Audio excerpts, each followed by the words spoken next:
I mean, that's such a beautiful thing about the film industry, isn't it? You get thrown in with someone you don't really know, and you pretty much go to war together.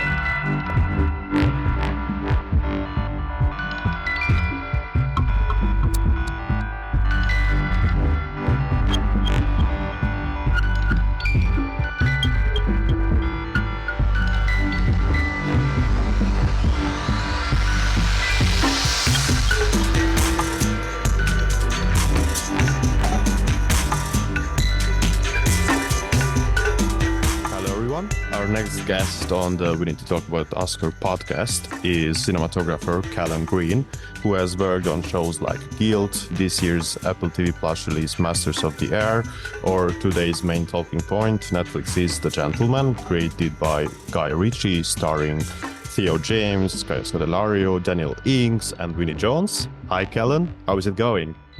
G'day. Yeah, going well, thank you. We usually start our interviews by asking our guests about their core memories that either made them fall in love with filmmaking or just in general made them go, yeah, well, I'm going to be a filmmaker. Do you have a moment or period in your life which you can recall and attribute one of these feelings to? I'd say there's probably two or three moments when I sort of realized I wanted to be a DP or be in the camera department or be around photography or cinematography. When I was a lot younger, when I was growing up in Wellington, New Zealand, I lived with my mum. We didn't have much money, and she lovingly bought me a secondhand 35mm stills camera to play around with, and she realized that I was quite enjoying it. And she used to pay for like a roll of film every 1 or 2 weeks to get processed. I'd like take photos of myself in the mirror or of my cat. Or the neighbors or anything like that. So that was sort of the introduction to photography, and I was only 6 years old. So that was the beginning. The second bit was probably my brother was into acting, and I thought that looked pretty cool. So I gave it a go, and I managed to score a commercial when I was 13, and I was on set, and I saw my first proper film camera. It was, I later found out that it was an Arri BL 1,000-foot mag, 18-100 century zoom, 6x6 Mac box. So it was proper. And I said to the guy standing next to the camera, who I found out later was the key grip, I asked him, how you get into it? How do you get into the film industry? And he said, oh, a lot of hard work, mate. So that was the beginning of that. I think that was pretty much sold after that. So from 13, I knew what I wanted to do. And I used to say I wanted to become a director of photography after that. Now, to get on to The Gentleman itself, the series, or quite possibly season, let's hope for the best, but considering its success, we can really be optimistic, I believe. So yeah, I'd say there season 2. You'd hope so, yeah, surely. So there are 8 episodes, and you shot the latter half of it. Yeah, I did episodes 5 through to 8. So first of all, what was the actual order of shooting? Did you do it chronologically? Yeah, we did. So we was in 2 different blocks. Block 1 was with director Áron Creevy. Block 3 was director Áron Creevy, and block 4 was David Caffrey.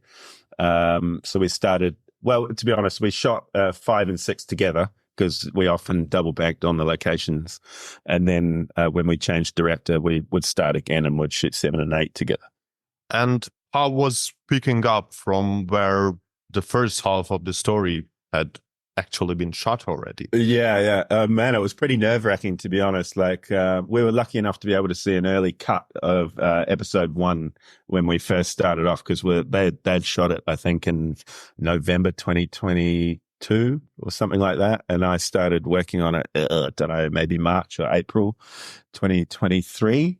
So we got to see an early cut, saw how amazing it was. I was completely fell in love with it, but also at the same time, we realized how high the bar was set, and that we had to continue that quality. So that was definitely interesting. We got to be able to see rushes, stuff that they'd shot already, also what Block 2 were doing.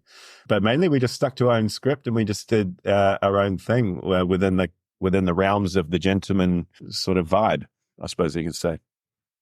as you just mentioned, also you got to work with two directors. Episode Yeah, 5 and 6 were directed by Áron, and yeah, seventh and eighth by David. correct. Yeah. Can you give us a little bit of an insight on what the adjusting to the different work styles and personalities of Yeah. directors as part of this same project looks like for you? What are its biggest challenges? Are there any do's and don'ts you learned? Yeah. Well, first of all, I suppose working with, I mean, that's such a beautiful thing about the film industry, isn't it? You get thrown in with someone you don't really know, and you pretty much go to war together.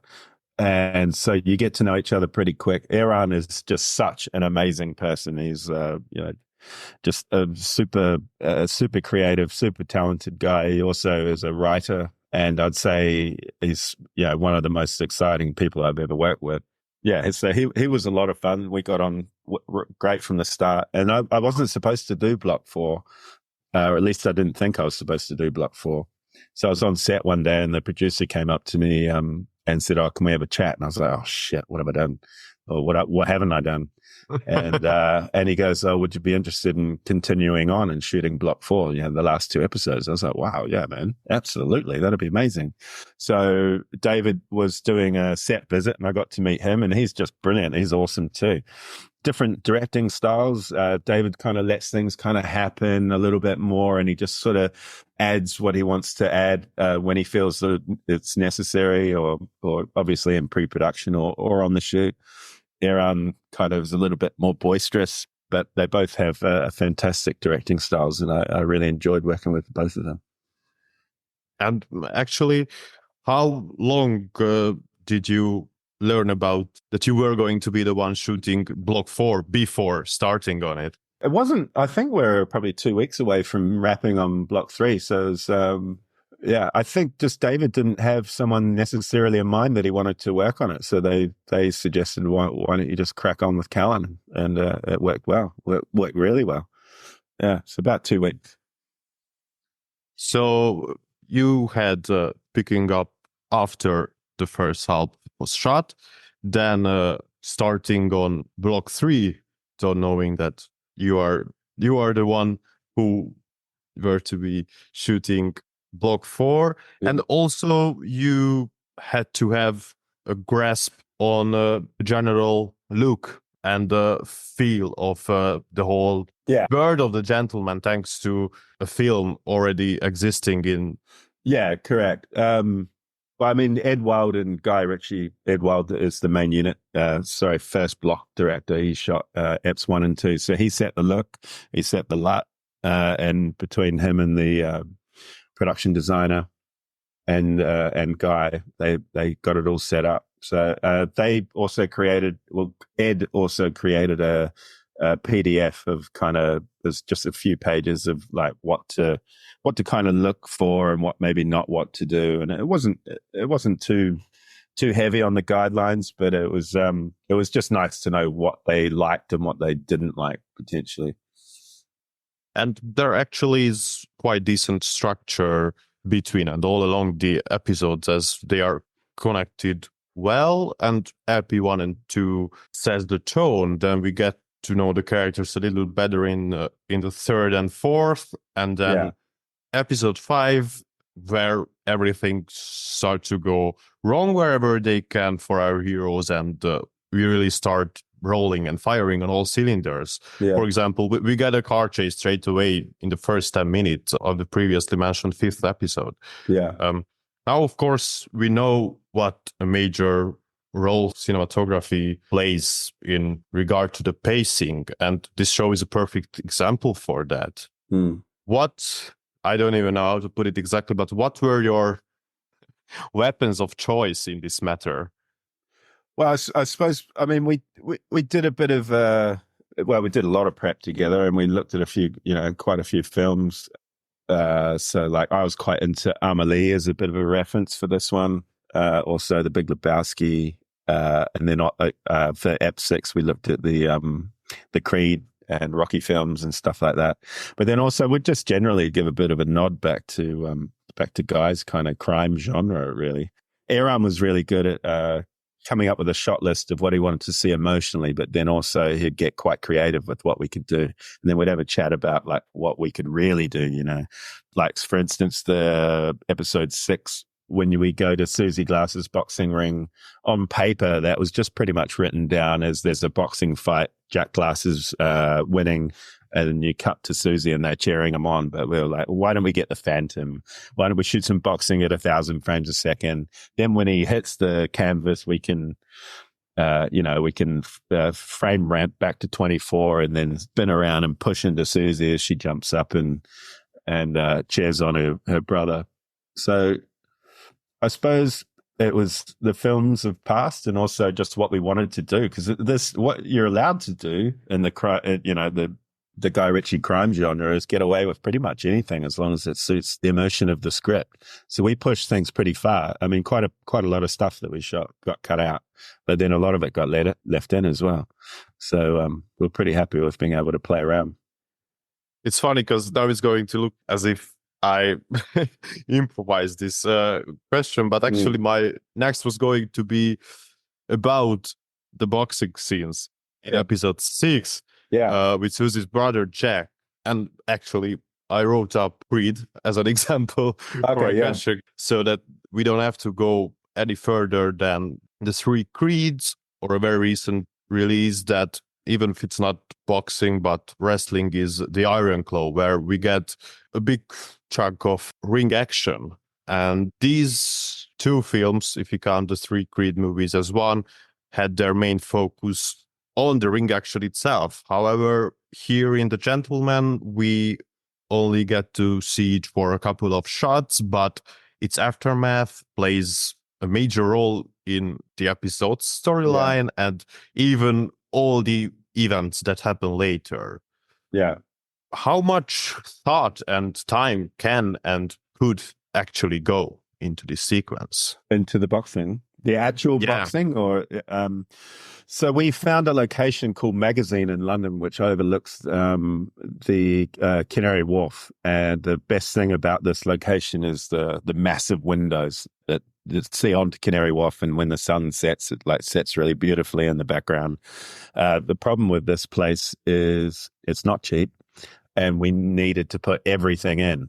It was empty, completely empty. So lighting wise, there was nothing. I think we ended up putting something like 500 different units in there. It took the guys 2 days to rig it and then another day to pre-light it. So yeah, it was pretty full on. So that's 3 days right there. And then we shot for 3 days, I think. That's all the boxing and all the scenes and coming and going, and also everything up in Collins's office as well, plus a couple of other scenes that we chucked in there. So we didn't, and then they had to do the D-rig as well. So I think it was about 7 days total, or 8 days that they had it. So it was pretty expensive. So 3 days we had it all. The boxing itself, we shot a tiny bit of the boxing because what we needed to do was be up in Henry Collins's office and look over his shoulder and actually see the boxing happening. And then we didn't want to have all the extras downstairs while we were shooting up in Henry Collins's office, really, is what I'm trying to say. So we shot a little bit of the boxing while we were upstairs, and then we went downstairs, and I think it was one night. It was probably about 7 or so hours. And we also we shot during the day and night, so we blacked out a lot of it, which was a real pity because it's such a great background. But to be honest, I don't think you really notice. As we are wrapping up, my question is a rather technical one, and it's about this thought that I just simply can't shake. A great number of shots include the characters standing in front of windows and talking to someone or just looking out. What is the process behind getting the lighting right in these scenarios? That's a good question, because I've always been scared or worried about shooting in front of windows. I've often pushed away from doing it, but it's say like in Eddie's office, Theo's office, you've got massive windows there, and it's fantastic when you're looking the other way. It's a beautiful, beautiful soft light. When you're looking into it, it was quite tricky, to be honest, and also because we didn't have any way of controlling the light that was falling outside. So what they'd done in the first block with Jack Powell, the gaffer, is rigged up. I think it was about 3 or 4 18 or 9Ks up above the windows. So you at least had consistent light coming through. But on a really, really sunny day and you're looking straight out the window, all you could do is just put as much soft light into their face as you possibly can. But it really is tricky to make it look good. It helps that the walls were dark inside. We had reflection issues. But I think we used Cineos instead of 360s. I think we probably had 2 Cineos on like at 100 through probably intermediate diffusion and then through probably an 8 by full diff or a half diff, and then a whole bunch of cutters and floppies to try and shape it a bit. And you'd need that much firepower and it would still be underexposed on their face. But at least it was worth it. Oh, totally. Yeah. No, it was good. Yeah. Actually, one more question. I've seen that you are credited as one of the DPs for the next season of Gangs of London. Is that where we can see your work next time? Yeah, it will be. I'm shooting that at the moment. I've been on it since, how long's it been? Maybe September, August even. And we've got 1 month left to shoot. So we'll be wrapping up towards the end of April. Oh, that's more than half a year. Yeah, it's been a long one. I'm shooting the first block and the last block. So, yeah, it's been good, actually. I mean, very, very lucky to be busy during the strikes. Yeah. I mean, there is some picking up to do as well. Yeah. After shooting block 1 and then the last. Yeah, exactly. Callan, thank you so much for taking the time and giving us this little behind the scenes look at the gentleman. Great, thank you.